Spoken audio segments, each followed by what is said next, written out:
Ready? Hi guys, welcome to the Cine Show podcast. It's Jamie here and... Me, Matt, with a new hat. This is a gift shop special. Alright, you're looking very... Jamie. Gift shop on the front, £5. Cleethorpes seafront. Yes, the one on the seafront.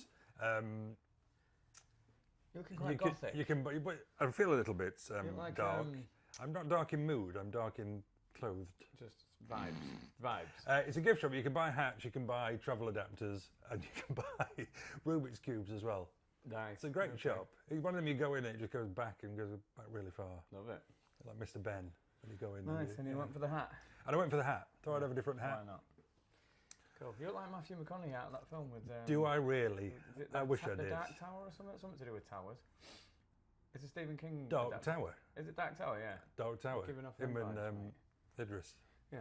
So, right. So if you do like what you hear, see, smell today, then you can follow us on Facebook, Instagram, subscribe to our YouTube channel. That would be great. And on this episode, Buster, big reviews, Warfare and Sinners. We'll also be talking about stuff that's coming soon, a bit of movie news. Our top 3 this episode was suggested by Paramedic Pete. Thank you, Paramedic Pete, for your comments in the on the YouTube comments. And that'll be the top 3 villain entrances in a movie. And also we'll be talking about other stuff we've watched. And we are, of course, in my record shop, the Church of Nostalgia. Thank you very much, Jamie. Lovely T-shirts. In Cleethorpes. Cleethorpes, a fun fact. Would you like one? Always. Can we have a fun one this time? This is quite fun. The last one was... Cleethorpes is, on average, over the year, 6 hours more sunshine hours than directly inland. So if you go an hour in, places like Rotherham, Sheffield, we get 6 hours more sunshine hours a year. Wow. And I love that fact. And we're also, on average, 1 degree warmer than if you went directly in. Nice. To places like Leeds. Yeah. Or Bradford. Okay. What do we do with that sun? But what we do is we take it, we make things with it, happy things. Get more solar energy. Yeah. And we can do like a Caillou. Who's the guy, Street Fighter guy? Riot. Yeah. Yeah. Can you do the call? Can you do a Street Fighter? That's it. Yeah. That's perfect. So that's what we do with that. And we also have... take that Yorkshire if we're getting extra hours. Yes. And we also, of course, have a cinema. Yes. And by God, do we love our cinema. Yes, we do. Parkway Cinema, right on the seafront, right on the beach, showing all the latest films and some retro films, which we're going to go into a little bit more. We did just do a retro review, which is out soon. Oh, no, it'll be out in the past when this comes out. It's out. Yeah. We're going back to the past. Yeah, so me and Matt are going to be basically second home in Parkway these next few months when we're doing this podcast. But yeah, fantastic cinema. Fantastic. Art, beautiful building as well. The staff are lovely. The whole thing is just magical. You walk in. In fact, they could just change the name Cinema to Paradise. Really? And people could say, what are you Paradise doing tonight? Cinema. I'm off to Paradise. Cinema Paradiso. Yeah. Yeah, they also do comedy, and I think they do plays and theatre and stuff like that. So yeah, it's a Swiss Army cinema. So good. Get yourself down there. Okay, so now up is our big reviews. What's in the cinema right now? Sleeves up. Yeah. Ready for business. And I went to watch Warfare. I didn't see Warfare. The movie, but I'd love to know all about it. I've seen Warfare. What, you was in the army? No, but I've seen it televised. All right, okay. But I haven't seen a film called Warfare. No, but you have. Yeah. I'd love to know about it. Okay. Do you want to give us the? Well, I can give you. Do you want the Google synopsis? Because I always find that whatever Google has written is correct. It's very short. A surveillance mission goes wrong for a platoon of American Navy SEALs in insurgent territory in Iraq. I mean, short and sweet, and it's very accurate. Well, yeah, and to be honest with you, the fact that it's quite short will kind of tie in with my review of it. So I thought it was great. What I wasn't prepared for is how it is effectively a snapshot. It doesn't seem very narrative strung together. It just seems like this is what happened. It didn't seem like there was a lot of creative license. Yeah. It was just like people's accounts of this, and whatever that was, that's what they showed you. There didn't seem to be any sort of first, second, or third act. It just felt like there was a little bit of an intro, and then boom, literally, till the end, effectively. Right. So it felt in that way a little bit like a really high production documentary, which I'd never really fully seen before. Especially American films, they don't really tend to sort of leave people to their own devices to make up their mind about something. They tend to sort of like feel it, even if it's not in the account or the official accounts, they'll try and just tie them in with something that may or may not have happened, and it just makes it a bit more easier to digest. That wasn't the case at all. There's a lot of sustained periods of you don't want to look at the screen, and it's just like it goes on for quite a while. So in that way, I guess it immerses you.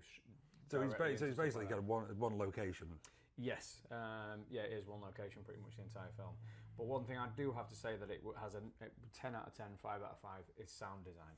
Sound design on this film is probably, if it doesn't win an Oscar or an award, there's something wrong in the world. It is phenomenal. If you go to a cinema, I watched it at Parkway, where they've got 3D sound, just dogs barking in the area. Yeah. They're like it's back here, and where the bomb goes off, where people are looking, you hear it here. And I know that's come standard in film now, but somebody's thought about it. Yeah, so there was the sound. Whoever did the sound editing on that. Sorry, I should have got the name and give them the proper credit. So I'll put them somewhere like here.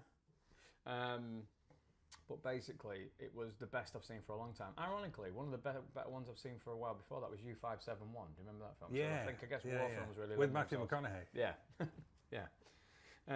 All right. So, yeah, I guess war films do give you that a bit of an advantage to get expressive with noise. You know what I mean? But it can also become a bit too much if it's not done very well. Yeah. So that was fantastic.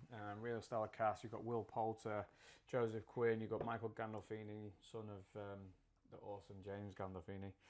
Cosmo Jarvis, just a fantastic crop of like new, fantastic talent. Do you think with people like, especially with like Joseph Quinn, so he was in the last Stranger Things, wasn't he? Yeah, and he was brilliant. One of the first things he'd been in, I guess, as Eddie. Was it Eddie? Yeah, Eddie.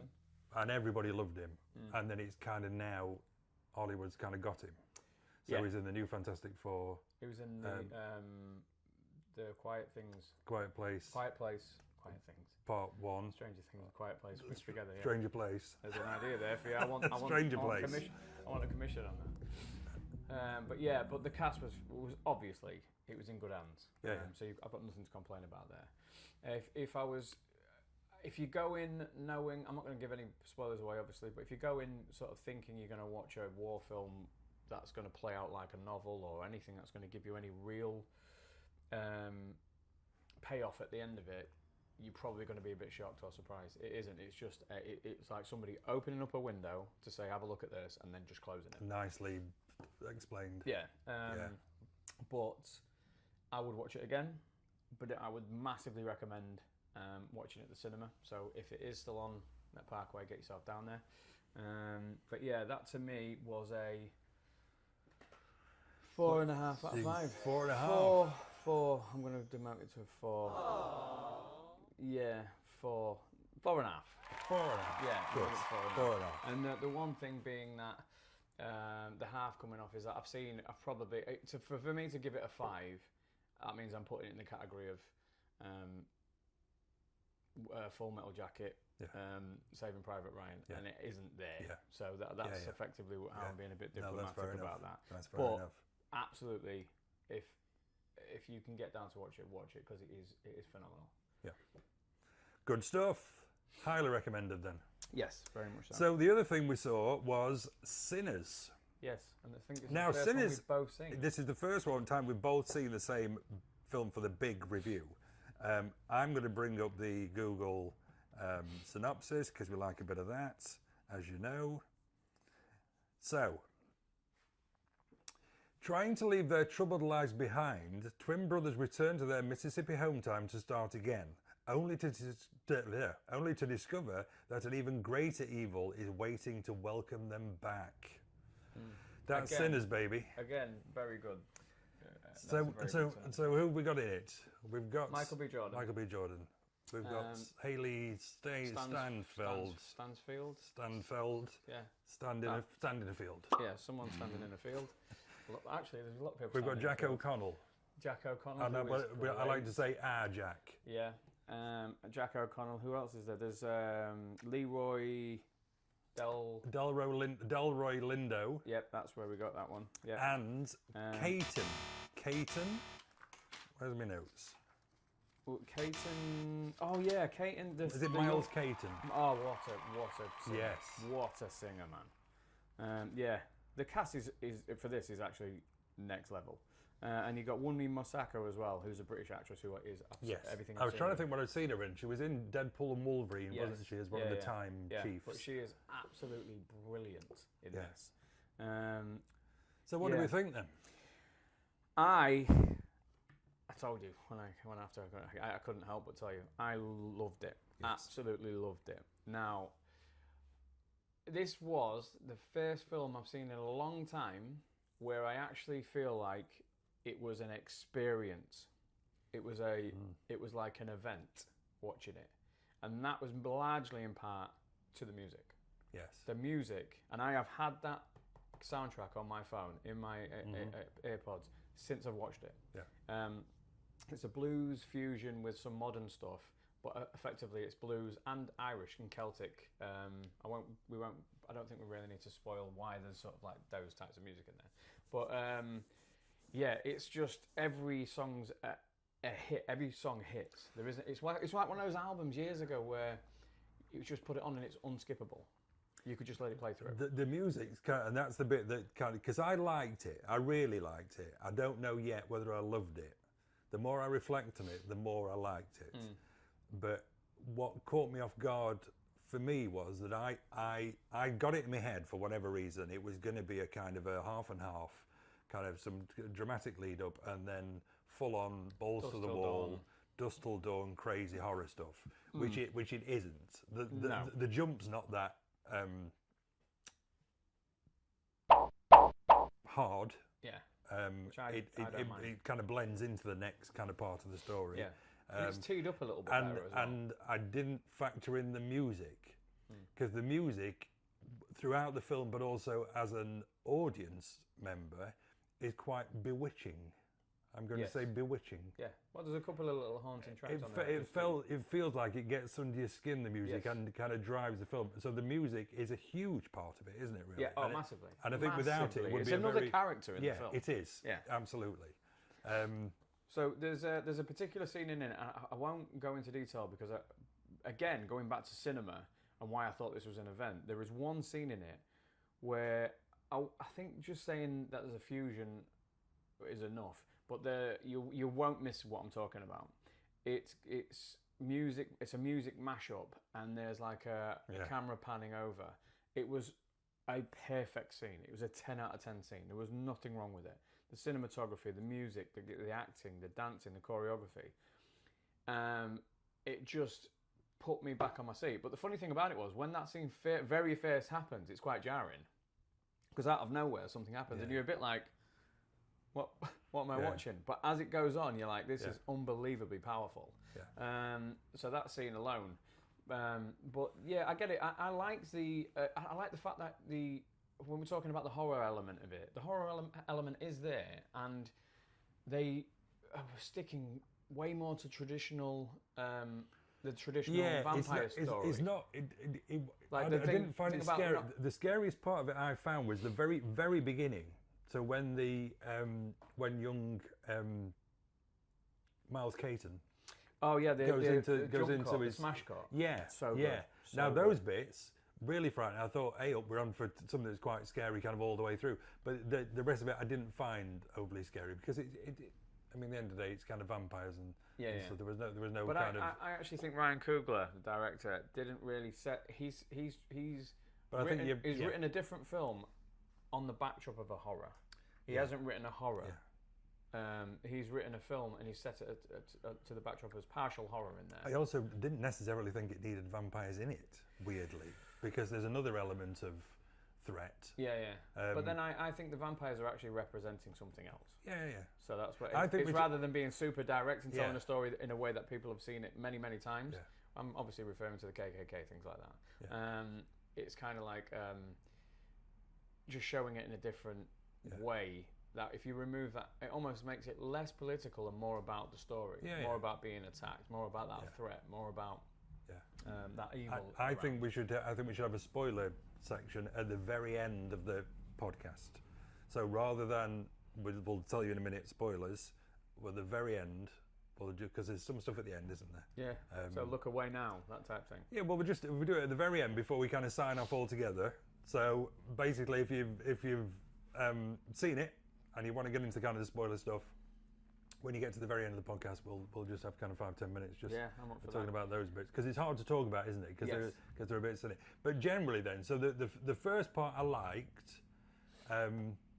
which as in the trailer, it's basically the two brothers trying to get folks together to open up. They call it a juke joint, don't they? Kind of music joint. I know it's interesting.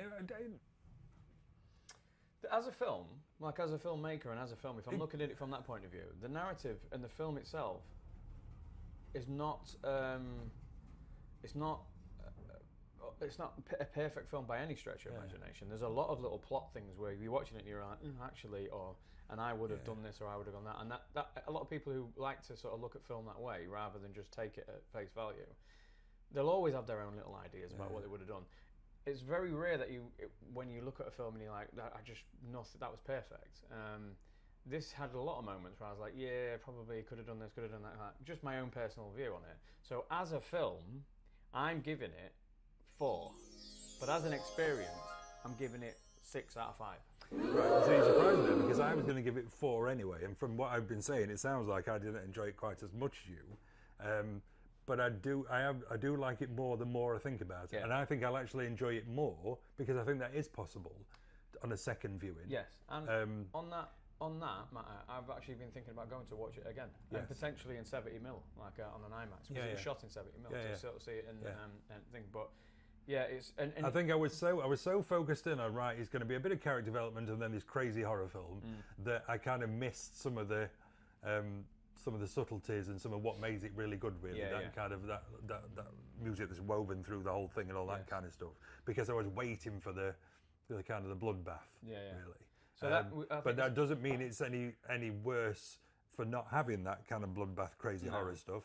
It's probably better for not, really. But that's just my mindset of going in, and I didn't quite get out of that. There's a few little moments. There's a few traditional horror moments. Oh, there is. Don't get me wrong. Yeah, there's blood. There's loads of blood and guts. And when the guy's trying to get back in at the threshold, he asks for his money. That was brilliant. Yeah. I think I'll just give a spoiler away. And I love the Jack the only thing with the Jack O'Connell part. He was great. So he's in the trailer. So he's the vampire guy who turns up to kind of wreak havoc. Is that I didn't get much of his background. Everybody else has got really in depth of kind of where they come from and who they were. So, apart from the link to the music, it just believe it or not, I just saw an interview with Michael B. Jordan and Ryan Coogler where people were saying about could they see a sequel, and Ryan Coogler basically said he would be, for that particular story, he would be more likely he would do a prequel. So it might be a tale about was his name. I've forgotten his character name. Remick. Yes. Yeah. How he ended up where he was, and also how the twins, what was their story before they got there. He was like saying that if he was going to go there, it'd be highly more likely to go back than forward, which I totally agree with. For that reason you just said there, because I don't think they didn't necessarily develop the characters enough, because I think that for that type of film, you don't need War and Peace. You just need to know a little bit about them and feel for them. But if a film's asking that many questions, if you're that interested enough to know about these characters and where they come from, it's done its job. So for me, and Miles Caton, a massive mention to this guy. Like, what a singer!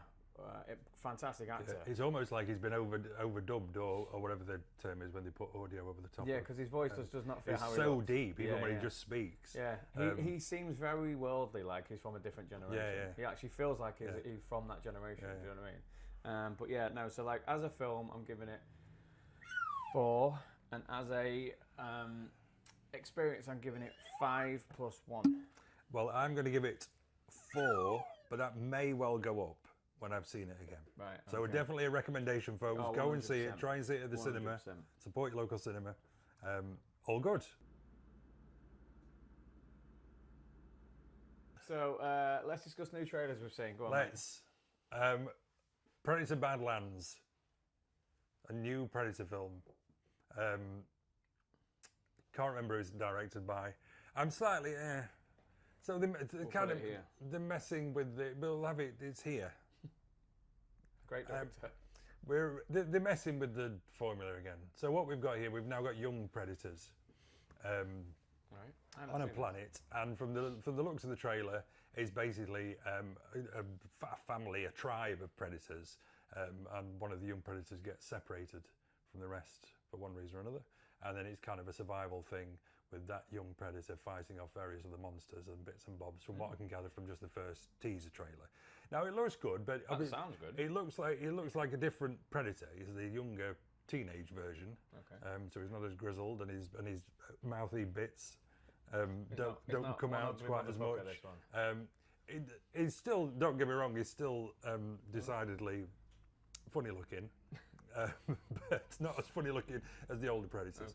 Okay. But that's Predator Badlands, so keep an eye on that. I'm sure there'll be a longer trailer I'll watch soon. That. In fact, should we show it here? What, there? Yeah, there. Just a bit of it. And will it get bigger and go out? Well, we'll do that now. Ready? 1, 2, 3. There you go.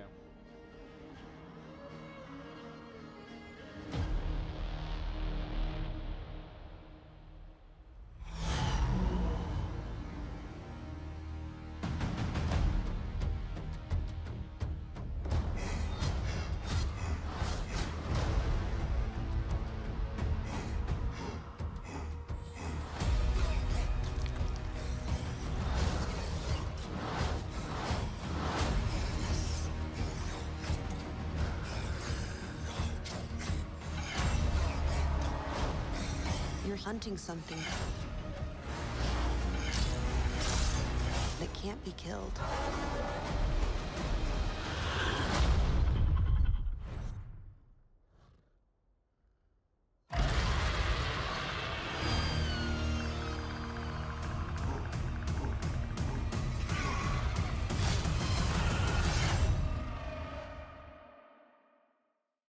Right, so then I watched the latest, because I know there's been a few out, trailer for 28 Years Later. Oh, good Lord. And I have to say, that trailer should have an 18 certificate on it, because it looks... Well, it's Danny Boyle, and it's in his 28 Days Later franchise, in it. So it's exactly what you'd expect it to be. I think the trailer actually... I hope to God it's not one of those what... shows you pretty much everything. It doesn't leave much to the imagination, because it doesn't leave much to the imagination. It does look like it takes place in a small remote location, an island. I think the premise is that this is 28 years later from the first film, obviously, and then certain civilizations have found little islands so that they can cut off from the rage, the evil. Obviously, something sort of upsets that balance, whether they've got to step out. But then it all kicks off again.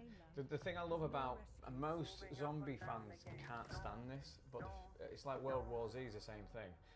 It kind of breaks the zombie law that zombies have got to move slowly. Yeah, the original. Because I've always been the kind of person that's like, if I was in a zombie apocalypse, I'd just jog around it.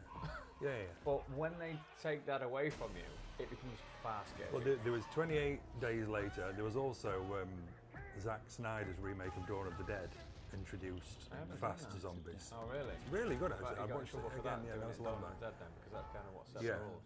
same thing. They end up at the shopping mall and stuff. But it's a really good film. It's probably one of Zack Snyder's best honestly, films. I've had this conversation with zombie fans so many times, and the majority can't stand like. Well, they're also not officially zombies in 28 years later, they are they have been contaminated with rage, with just an incredible rage to hurt everything around them. That's right. Yeah. So I don't. So I guess they can get away with it that way. Yeah, I don't even know if they come back when they're dead, or they're just contaminated. I'm thinking about the first, the first one with Brendan Gleeson, where he gets the drop in his eye, doesn't he? Really good scene. He's with his daughter, and he's trying to get his daughter to go away as he's changing and stuff. It's heartbreaking. But yeah, so we got Ray Fiennes in it. I think Aaron Taylor Johnson, who's in everything. I believe Cillian Murphy makes an appearance in the next one. Right. I believe so. Right. This is now the first of a trilogy. Yeah. And I believe he makes an appearance in the next one. I think they would be incredibly reserved to not put him at the very end of this one. Yeah. I don't want to spoil that because I don't know if that's the case. My idea is that they would probably do a bit of fan teasing and introduce him at the very end for the second one. If they hold off on doing that, well done to him. Yeah. But as I'm reading it, he's going to be in the next one. So I think a lot of people are under the thing that he is in this one, which he isn't. Yeah. And someone else is in it is Jodie Comer, who was always absolutely brilliant, and it looks like she has a baby in it. Yeah. So there's her other mother, presumably, or somebody's child that she's taking care of. From a behind the scenes point of view, I mean, I've also been reading up that it was actually shot on an iPhone. So that is very misleading, because if you've actually seen pictures of the iPhone that they're using, it has every lens thingy that you can put on it. So it's not effectively. All they're saying is that the processor, the sensor, was on the latest iPhone, which is quite impressive. Yeah. But it really doesn't mean. I can guarantee you the stuff they've got on it costs a lot more than the phone itself. Yeah. So it's a good selling point. It's a good thing. He likes that kind of like flat look to his films anyway. Yeah. So I can see it, as much as it probably was a little bit of an advert tie-in or a sponsorship tie-in or whatever. It does serve his aesthetic quite well. Yeah. Having like something flat like that, but it looks great. And then we've got the poem over the top. Yes. Which I think is the bit that makes it terrifying. Actually, in the first trailer, the poem was more prominent, kind of all the way through. And I did read up, and it's a poem by Rudyard Kipling, around his time in the First World War, I believe.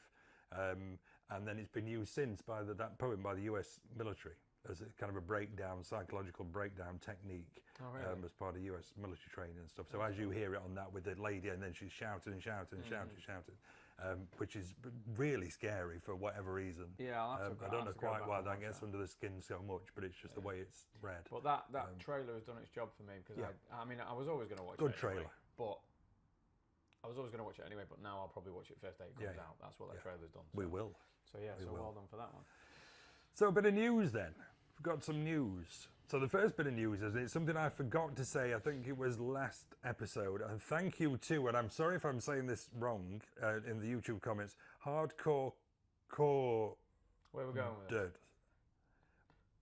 Hardcore Record YouTube name. Pointed out that I'd forgot to mention some of the big news as well, was the fact that Edgar Wright is rebooting The Running Man. Yes. With everybody's current hot shit favourite, I believe it's called Scott Powell. He was in Top Gun Maverick. Not Scott. Glenn Powell. Glenn Powell. Yeah. We didn't need the music then, did we? We didn't need the tick-tock clock and the music as we were trying to decide. We're getting quicker. Yeah. Well, I'll stop it. Yeah, he's currently hot shit. So he was Top Gun Maverick, and he was in Twisters. Yes. He was Twisters. And he was in a rom-com with Sydney Sweeney. Oh, it was a bit rough. I hope she sees this. Well, I've just said it was a bit rough. Yeah. So basically, that film. Don't worry about the film. But he was in that with Sydney Sweeney. Yeah. So he's the man. So he's in that. So I'm really excited for that because it's Edgar Wright. Yeah. We're talking the Cornetto trilogy. We're talking Baby Driver. Yeah. One of my favourite directors of all time. It should be absolutely brilliant. I can't believe you mentioned Shaun of the Dead when he said that, but it's okay. Cornetto trilogy, I said that. Oh, sorry, I encompassed all the Hot Fuzz. Yeah, but it stands on its own. But basically, we kind of brushed over it very quickly on the retro review of Total Recall for obvious reasons. We were talking about remakes and why they should and shouldn't be made. If you'd have not told me it was Edgar Wright, just the way that I Yeah. am with remakes, I would have been like, why? Like, my point of it is, I will happily go back and watch that film and enjoy it. And Total as Recall such. actually hasn't dated because it's practical. It does look like a TV studio. Yeah. Which it would look like if it was reality, if you know what I mean. Yeah. So I don't know what this sort of says about me, whether I'm quite shallow on that front, but basically the fact that it's got Edgar Wright directing it makes me feel like it will be true to the story. It'll be true to the tale. Is it original Stephen King? Is it Stephen King or is it not? Philip K. Dick. I thought it was Stephen King. I don't think it is. I wouldn't even put my hand up and say it's Philip K. Dick. It could be. I think it might be. We need to. Well, let's have a look. Can we start the music, please? You know that thinking music. Yeah. Okay. Let's have a look. Running Man.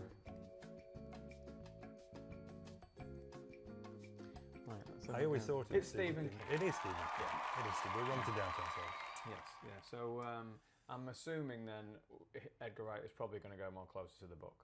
Yeah. That's what I'm thinking. And that way you'll probably get away with a remake as such, because whilst it's not a remake of the film, it's just another take on the book. Whereas when people try to remake the film of a classic, 99.9% of the time they get it wrong. Yeah. In my opinion, anyway. Yeah.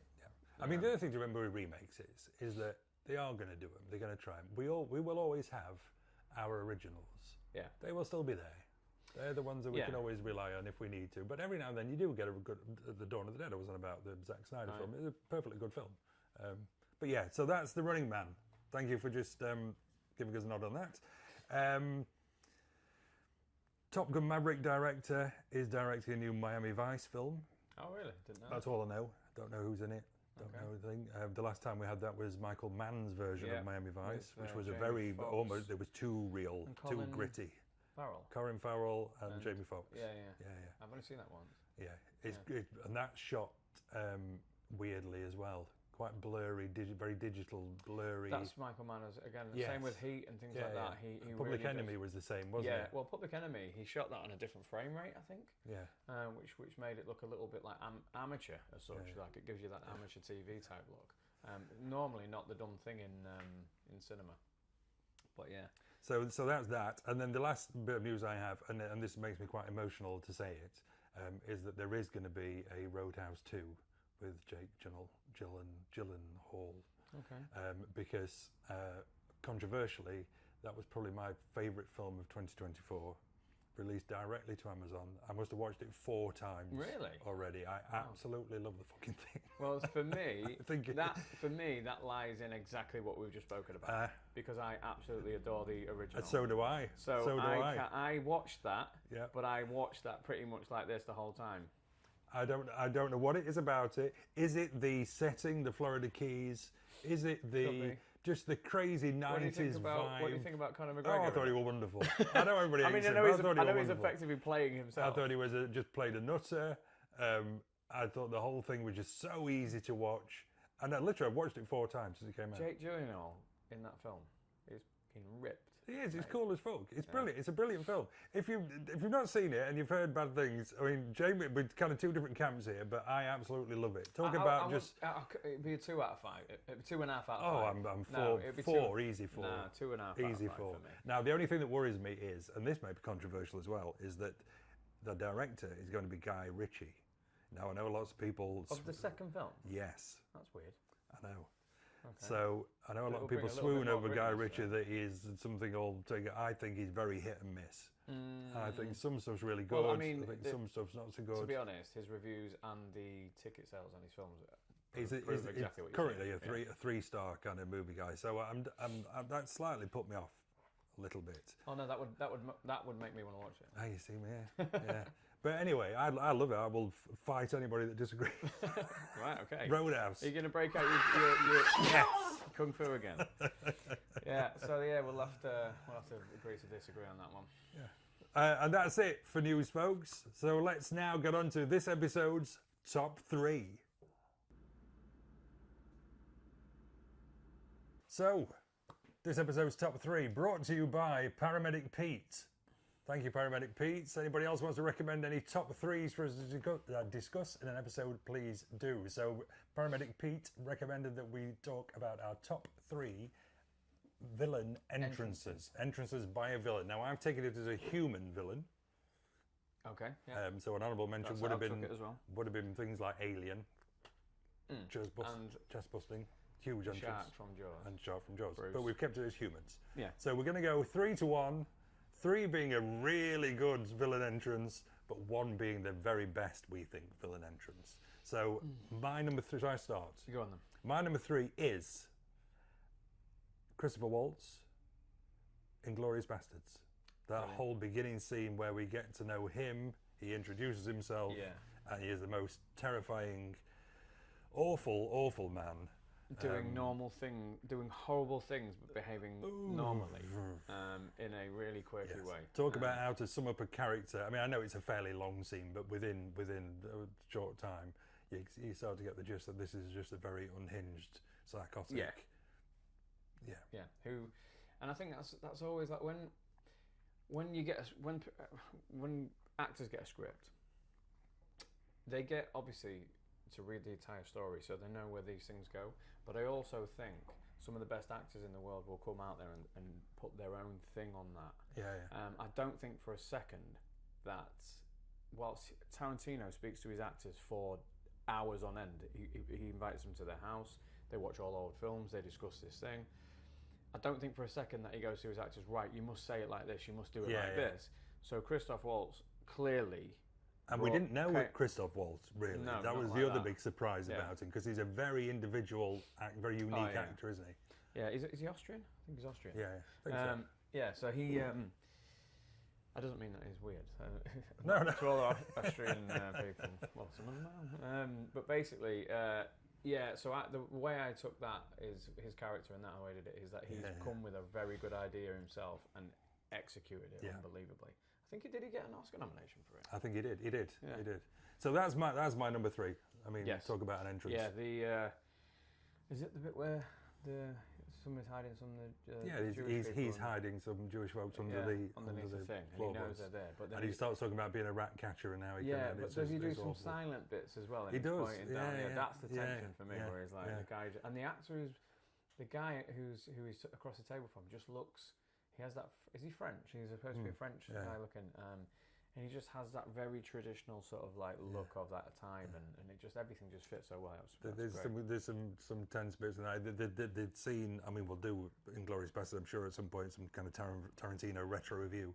But the scene in the bar where with Michael Fassbender when they go in. And he gets the number 3 wrong. Top 3. Yeah, but that's really tense as well. Anyway, that's my So I can't really tell you if these are going to be in order of like my favourites, and in fact, I can't even tell you that if you asked me tomorrow, these wouldn't be 3 different. Well, do them. So from basically, bottom I'm going to upwards. go. I'm going to say the Joker, and I think if you don't know who I'm talking about, then. Good Mind call. you, say Good that. Call. Jack Nicholson was quite good, Yeah. but on this occasion, I'm going to give it to Heath Ledger. The beginning bit in the bank, where he's even that very first shot where he's got the mask and it's sort of in the IMAX like zooming into him, and the little setup about him getting everyone to kill everybody and whittle it down, and then he kills the final one and he gets away with all the money. But it's just that what doesn't kill you makes you stranger, and he turns off the turns off his, I was like, the second you watch that, you know you're in for a ride. And another occasion where I don't think Christopher Nolan sat and said to Heath Ledger, right, you must say it like this, you must play it like this. I feel like he's come in with an unbelievable idea and executed it really well. And I think that is the key to our favourite villains. Whenever we like a villain, he's also fun. You don't want him because he's doing some horrible things, but you actually find this guy, girl, fun. And they are the weirdest people. The weirdest people are doing really horrific things, but acting like they're not.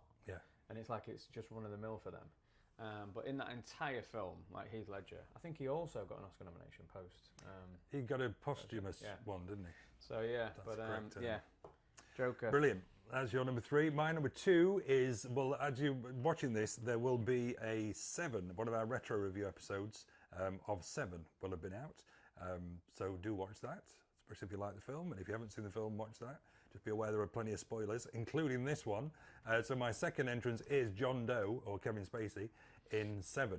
Yes. So towards the end, where he turns up at the police station, bear in mind that this guy's done the most horrendous things for the film leading up to that point, and then decides to turn himself in. But it's the point where he walks into the police station to get their attention, the detective's attention, and he starts with detectives. Everybody's ignoring him, and then detectives, and shout, and he's got his hands. His fingerprints. Yeah, he's cut off his fingertips, hasn't he? And it's really kind of gets you. Can I trip you up on a technical thing? You can. That's not the first time you see him. You see him in the hallways of the chase. Of course you do. Of course you. So it's his second entrance. Yeah, I don't think we said that in the retro review, did we? Yeah, but I get what you're saying. Yeah. No, that was great. And also, I don't remember many actors having so little actual dialogue and screen time having that amount of an impact on a film. Yeah. I can't even think of many, but like having that very little time to do so much work, you can't forget that guy in that film, and he was in it for the last 20 minutes. Or it's very clever film. Watch the retro review if you could, folks. We think you'll really enjoy that, especially if you're a fan of Seven. So that's my number 2. Yeah, so mine is Norman Stansfield, which is Gary Oldman in Leon. Now, another absolute out there character. Yeah. But the intro to him was the bit where they are going to go to this building apartment block, and they go and speak to a guy who's been holding some dope for them, and some of it's been cut. It's been cut down. So they're trying to get the information out of this guy, and he just won't give it up. But the whole time, Gary Oldman is facing the opposite way, some earphones on, and he's just swaying. Yeah. And you just see his back like this. And then he goes, look, the guy goes to him, look, do you really want me to? Because when he gets into his music, he hates being interrupted. And the guy looks at him and he gives a gulp. And then he's like, I don't know what you're talking about. And the guy goes, okay. And he goes and taps him on the shoulder. But it's the very first thing. So he goes to him, Norman, he says, he doesn't know who's done the thing. And there's a really long pause, and he goes, oh. That's all he says, and he turns around, and it's just the way he does it. And I think he goes and smells him. He goes and has a smell of him. I think he does, and he's like smelling him, and he's going, yeah, no, of course he doesn't. And he treats him like a little toddler. And he goes, but you know who did. So if I'm back here tomorrow. That was his introduction. I think he says, like, we'll be back at noon tomorrow. And you just think tomorrow at noon is going to be fucking horrible. Yeah, you don't want him coming back. No. Yeah. So that was that one. Good. So my number 1 then is Hannibal Lecter, Silence of the Lambs. Oh, of course, yeah. So you have the really, really well done build up to him being introduced on screen. So you've got Jodie Foster goes to the whatever they called it back then. It was a different time, with asylum or whatever it was. And she's given the instructions before she meets him. So that really builds it up. Even like, don't touch the glass. You think, what the fuck's that about? Why can't you touch the glass? Is he that evil that you can't even touch glass? And then she walked down the corridor, and she's seeing all the various people either side. And then it's that kind of pan shot where we move along the glass, and he's just stood there with that kind of little wry smile on his face and his crazy wide eyes. And it's just a shocking image of him, really. You think, this is one crazy man. Demi, director, I believe he purposefully kept them apart. So, like, Jodie Foster afterwards said that she didn't actually meet him until afterwards. Right. Other than behind that set glass, they never really had any time. And she said that she used to go to her trailer absolutely, genuinely shit scared. So if you're able to do... able to do that in real life, imagine what that's going to come across like. Well, the other thing with that as well is I remember going to see that at the cinema, and the cinema was packed, and the only 2 seats left for me and my mate were right at the front. And it was a cinema where it was a massive screen, and when one of those where you... 94, 2?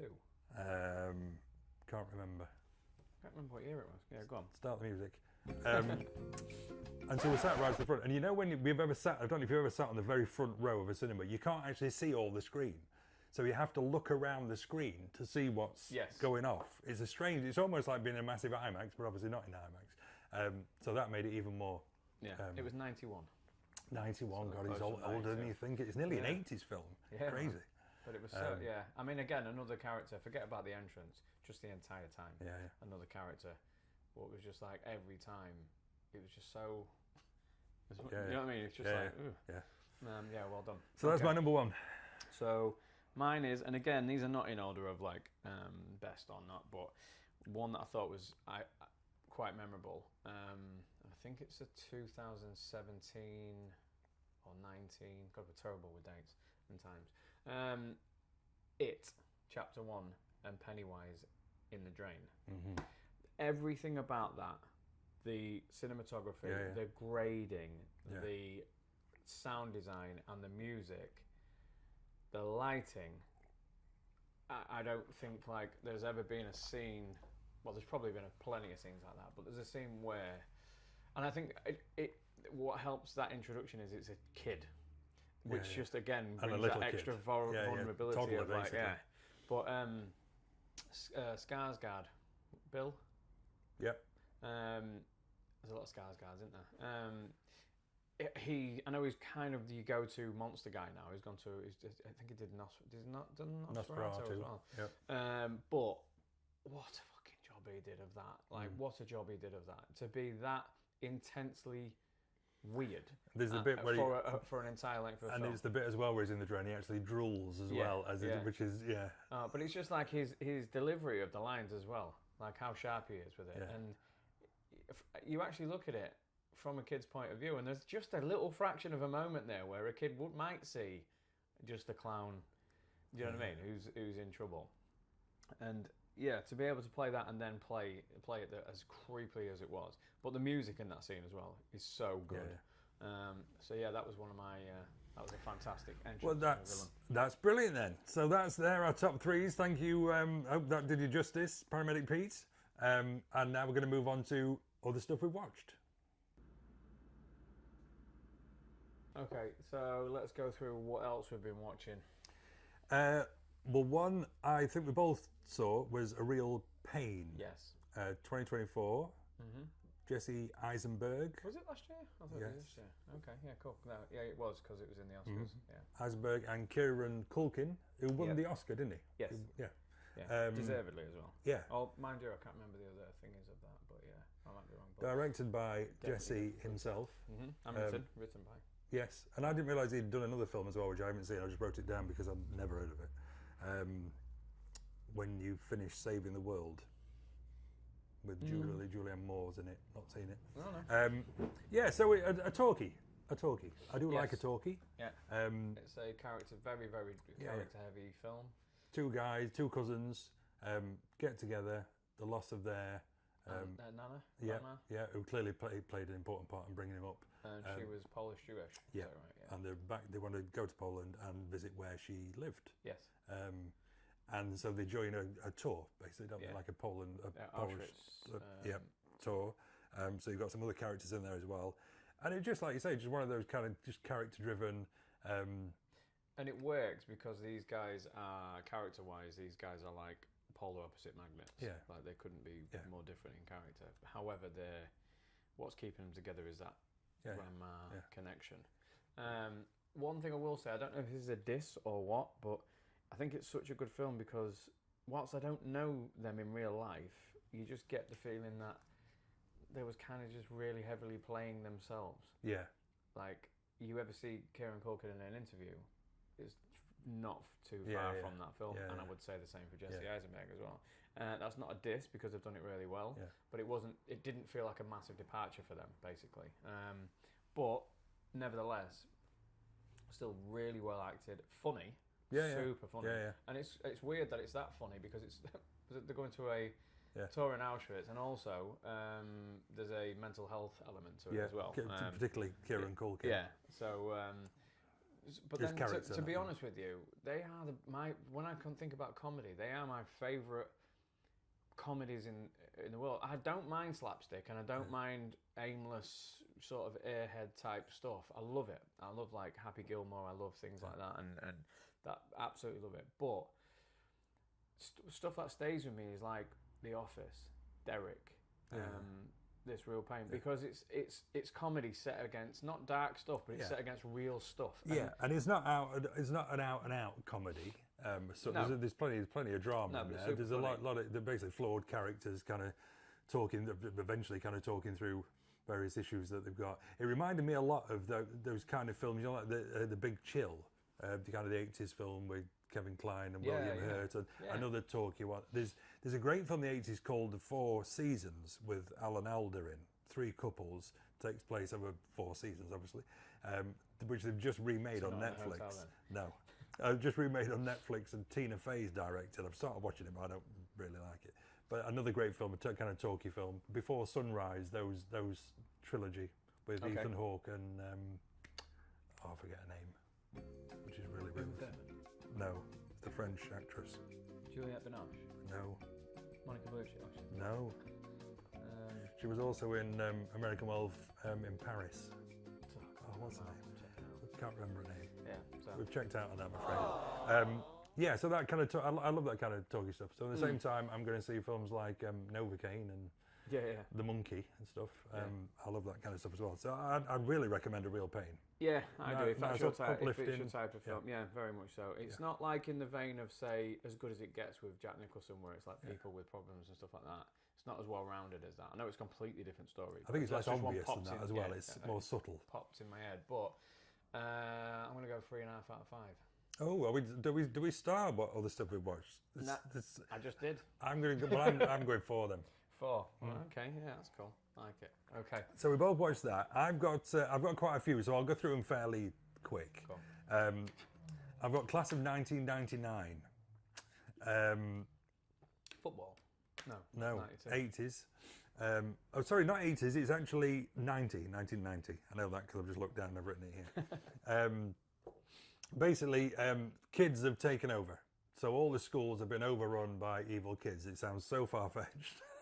But that's what they say, exactly. That's what they're saying happens in 1999. To the point where these schools have been designated as kind of free zones where the police don't even go. There are teachers in there, but the kids basically just run amok and they're basically killing each other and all the rest of it. So Stacey Keach, crazy inventor guy, comes up with these robot teachers to put into these schools to sort these kids out. And this one particular school gets chosen to pilot these 3 cyborg teachers. Okay. And basically, as you'd expect, the cyborg teachers start to over-discipline the children to the point where all these gangs, and it's the problem with it is it's a good watch. The problem is the main kid in it is just really annoying. And the dialogue's really cheesy. At one point, he says to his mates when they're asking him to do something, he says, "I can't do that because I don't want to get slammed for ganging," which is basically get locked up for being in a gang again. You don't want to get slammed for ganging. That sounds like something completely different. But what happens in the end is that basically all these kids decide that whilst shooting each other and knifing each other is bad, killer robot teachers are worse. Okay. So they're going to rise up against these killer robot teachers. And the last half hour is actually really entertaining. It was on Amazon. Amazon Prime have got a real back catalogue of kind of 80s B-movie stuff. And it borrows quite heavily from the end of the original Terminator film as well, the kind of end of it. But it's good fun. It's a good time if you've got nothing better to watch. So Class of 1999, I watched Havoc, which is the new big movie on Netflix with Tom Hardy, directed by, and we had this in the pilot episode where I really lost my way, Gareth Evans, not Gareth Edwards, Gareth Evans. So I was really excited for this. Gareth Evans is the Raid guy, the Raid films. Tom Hardy, obviously, when he's on form, is absolutely brilliant. We've also got Timothy Olyphant in there as well. Love him as well. And I was just really disappointed. It was just. There was no character development. It's not a short film either, but no character development. And weirdly, the first thing in it is a car chase, and every car chase in it is CGI. The entire thing, the cars. No way. So it just looks like you're watching a video game. Really strange way to do it, given that it is Gareth Evans and the practical stuff. Yeah, and so that looks shocking. There's a cabin scene, like a siege in a cabin, which is really well done. Lots of bullets and stuff. But ultimately, I was really disappointed. didn't rate it at all. I was planning on seeing it. Not that I mean, maybe you'll get more out of it but than I did. might get round to it. Yeah. But yeah, it was something that The action's good, but again, the action wasn't as good as I thought it was going to be in general. It was just those car chases. There's loads of CGI. Loads of CGI. All the backgrounds are very clearly CGI. It's not even done kind of well. So a bit of a downer on Havoc. On a production point of view, that's both lazy and rushed. Yes. And that you get the result with somebody like yourself who's not particularly feeling it. Yeah. So that's a lesson that if you don't do CGI properly, going back to practical. I know it's super expensive, but you can't beat it. It's like when we were talking about miniatures. You won't beat it. You can CGI and AI and everything like that is getting so good now. You just will not beat natural lighting on an object being photographed. Yeah. You just won't get it. Yeah. Oh, I completely agree. Shall I continue? I can interject into one. Please do. Okay, so Please I watched, I think it was last year, BBC six-parter called This Town. It's, I think it's 80s, so obviously the music, and it's a lot of ska and reggae and stuff like that. The music is absolutely amazing. Oh, I know what you mean now. Yeah, music is amazing. It's worth watching just for that alone, but as a bonus, it's actually a very good program. It's kind of interwoven with the music scene, the growing up in Birmingham, and there is also a IRA element to it. Kids getting recruited and fathers sort of for the cause and stuff like that. Yeah. So there's a lot in there for I don't want to say something for everyone, but there's a lot in there for a lot of people. So you could watch it. Some people could watch it as a music thing. Some people could watch it as an actor's thing. Some people could watch it for a of the time thing. Yeah. But ultimately, it's only 6 episodes. I think they're about an hour long. Acting, the cast was fantastic. Story was great. Funny in parts as well. So yeah, I mean, definitely recommend This Town. I think it was sort of mid to 24 to the back end of 24. I think when it came out. Stephen Knight, who did Peaky Blinders, he'd written it, and I think he'd taken 10 years to sort of get it out. Yeah, I know what you're talking about now. Yeah. But definitely recommend that. Right. Okay, I will give that a try. I will watch that. Thank you, sir. Conclave, very timely. Have you seen it? I've seen it. It is out on Amazon again. I've been meaning to. Yeah, well, I really wanted to see it, and obviously it's very timely. At the time we're filming in, I think tomorrow they're just going into Conclave in real life. I did enjoy it. Again, it was a slight victim of a misleading trailer. So the trailer for it was one of those trailers where I've mentioned in other episodes where the new trend of they throw reviews towards you. They come out of the screen. Yeah. Best thing I've ever seen. Yeah. And this one in particular, I remember saying edge of your seat. Okay. So you're instantly thinking thriller. There's going to be kind of a thriller element to it.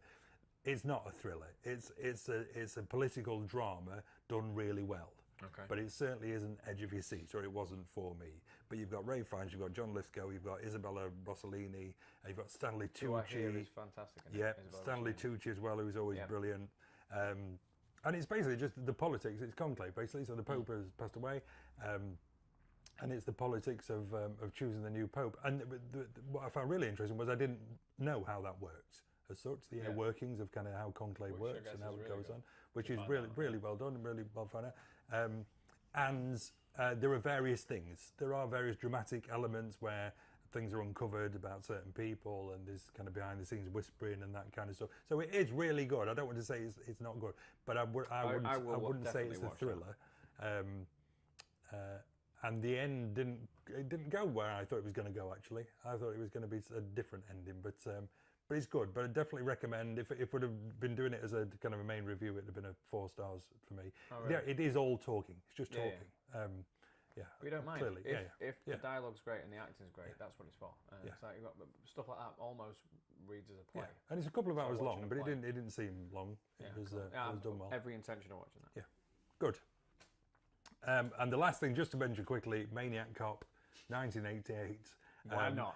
Starring Bruce Campbell, a dialed down Bruce Campbell. Yes. So Crazy Bruce in Ash vs Evil Dead and all that kind of dialed down a little bit. It's also got Tom Aitken in, who's the guy he was in so much stuff. He was the grey-eyed guy, and he was always with a lady much younger than him. So it was a bit strange. So he was in The Fog, paired up with Jamie Lee Curtis. Do you know the guy I mean? He was in Halloween 3, Season of the Witch. Yeah, I do, yeah. Escape from New York, I believe, as well. He's in this as well as a cop. And basically, Bruce Campbell's a cop as well. His wife gets killed by this strange cop that's kind of going around town killing people. Big hulk of a man. And he gets wrongly accused. That eventually gets sorted out, and he teams up with Tom Aitken and this other female police officer, and they go after Maniac Cop, who is, I can spoil it because it's been out for God knows how many years, is the guy. Did you watch Tango and Cash? Yep. And there's the guy in prison with the chin. really big cheekbones and the really big chin. It's him. He's played Maniac Cop. And there's a supernatural element to it that you find out towards the end as well. Yeah, I haven't seen that for a long time. It's a good laugh. It's the first time I think I've probably seen it. It's a bit mad. Yeah, but it's played quite seriously as well. There's not much humour in it. Could have done been a bit lighter, a bit more tongue-in-cheek, I think. Yeah. But yeah, so that's Maniac Cop. If you've not heard that mentioned for a while. Yeah, I mean, I must add that I took my kids to see this, but my last one is I went to see the Minecraft movie. Chicken jockey. Big fan. Is that the thing that they're all what's the thing that they're all shouting out, throwing things at the screen? I don't know. That never happened at mine. I'm sure it's chicken jockey. He was calling me a name then. So Minecraft. How can I say that?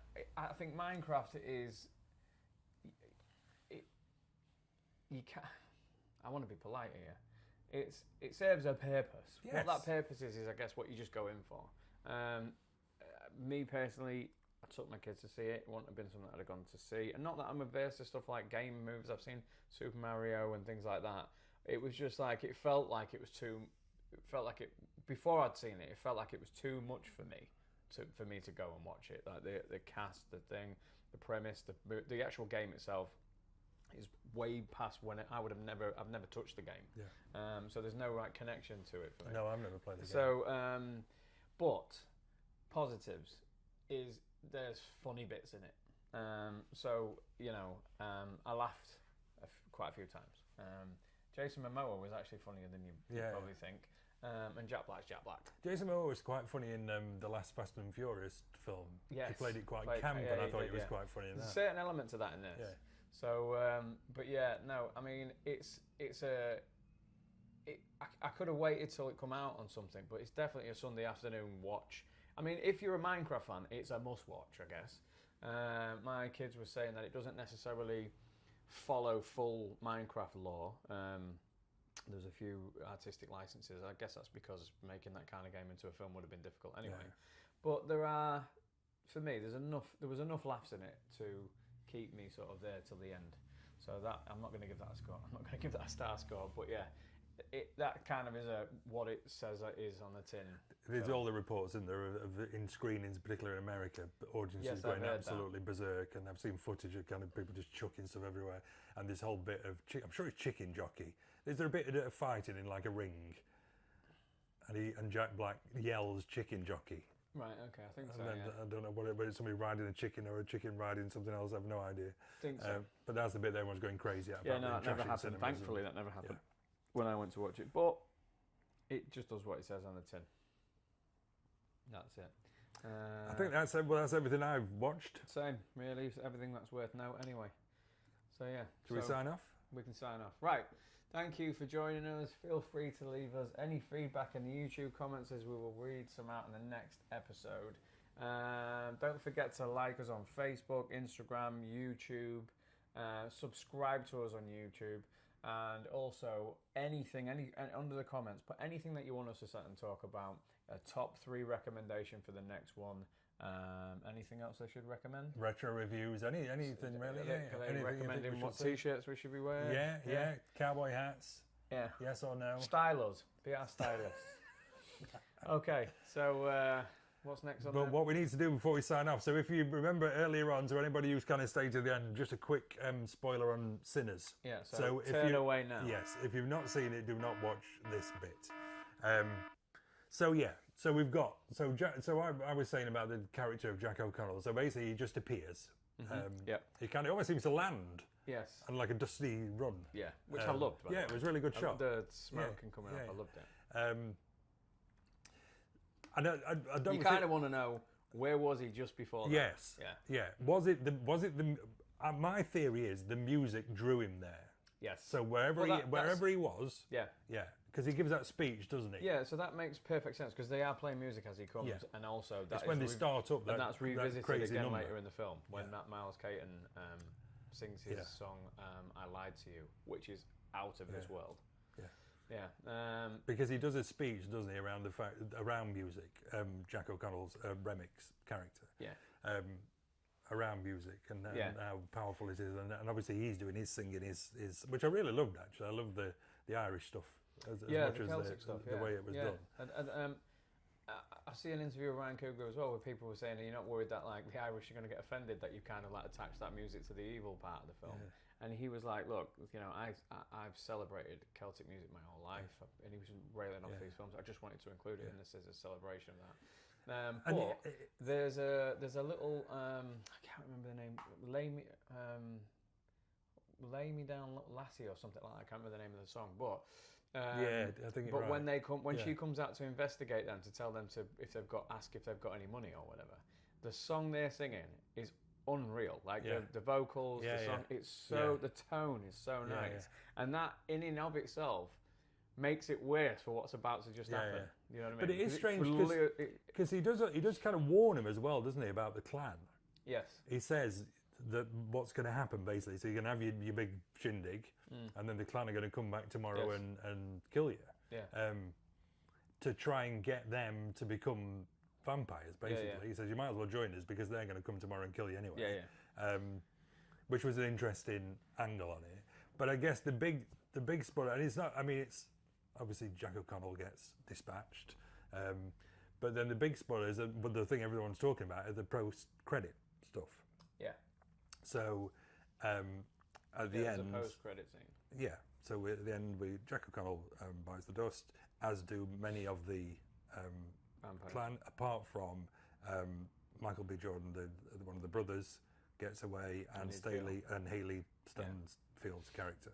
So this is modern day, isn't it? Yeah, so it's 90s. We've gone into the 90s. Yeah. We've got Miles Caton's character as an older man, played by Buddy. Oh, what's his name? Is it Buddy Roy, possibly? Famous blues guy. So he's playing in his bar, which he now seems to own. He started a business. He's got a bar, restaurant, whatever it is. Still with the and in walks Michael B. Jordan and Haley Stanfield in proper 90s get-up. Yeah. I think I saw something yesterday saying that sweater he was wearing is sold out like everywhere. Really? Yeah. Now, so that's fine. And basically what they're saying, to what he says to whatever the character's name was, Miles Caton's character, is that my brother didn't kill me because I promised that I wouldn't kill you, basically. And so I'm not going to. And that's the scene. Miles Caton then says around guys, just to say as well, that was actually the best night of my life. Yeah. Which I think is really poignant. Yeah. Given the horror that kind of took place at the same time. It was still a kind of a musical awakening for him, wasn't it? It was kind of when he found his musical vibe and his mojo and all the rest of it. So it was good. The only one of the things I thought was, why, if it's been all that time, I think it was 25 years, wasn't it? If it's been all that time, how is the place not completely overrun by vampires? Yeah. Because it's a quick change as well. We're not talking you get bit and you then die, and then a few days later you come out of a crypt. It's in 30 seconds and you're a vampire. Yeah, I get that. When did they decide to not be the evil bastards they are? So when I was going back to when you're watching it as a film lover, there's a lot of stuff you'd be like, how is this? That was one of them. That was where I was kind of like, it was almost like I love that scene, but I could have done without that scene as well. I could have done without it. I don't think it mattered. I'm not saying it shouldn't have been in. But I wouldn't have minded if it wasn't. You know what I mean? It didn't need that extra bit for stuff like that, because it just posed questions in your mind. But I hate doing spoilers for stuff that I love on Disney, but I'm gonna get used to it.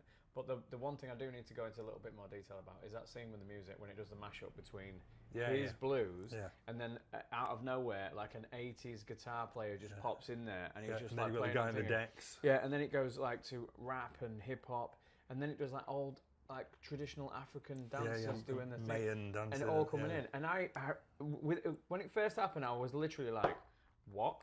And then as it blends over, my hairs was just standing up on the back. So for that scene alone, like it needs watching, and it needs watching in the cinema because it was just so powerful. That whole scene, just such a good mashup. I did like the bit as well of them trying to get in. That was actually quite focused on, wasn't it? Them trying to get entry to the place. Too. And then there's obviously that woman who fucking shouts and invites them in. Yeah. And that's quite tense. Yeah. That was. Yeah. I thought It that is. was quite No, tense because they're trying to shut her up. It And the is. way they draw her out to say that is quite cool when they're talking yeah. about they're going to go and visit her daughter and stuff like that. Yeah. But yeah, it's good, and I think it's one of those that the more you watch, you'll probably get more out of as well. Yeah. But yeah, it was just really about that kind of. But there's another credit scene as well, isn't there? Which I foolishly missed. Oh, there's one at the very end, apparently. I did not know that. Where neither did I, but I read about it because I thought, right, but I'm going to stay to that, and then that happened. But I'm sure, I may be wrong, but I'm 99.9% sure there's another one at the very end, which is Miles Keaton as a kid going into the chapel and just playing a song. Oh. And it's all about... Telling his dad that he doesn't like the blues. Must be, because that ties in with the song. It's about the songs... Oh, what's the chuffing song now? It's about the sun, basically. Okay. It's a famous song with the sun's in the title. Oh, just let me have a very quick look. And it all ties in because it turns out it was the sun that saved him. Well, I don't need to check it now, but yeah. Yeah, no, that's nice. Well, I'll go back and try and pick that one. Then. Bit disappointed I missed that one, but yeah. That's it, folks. Okay, so we'll catch you on the next one. See you later.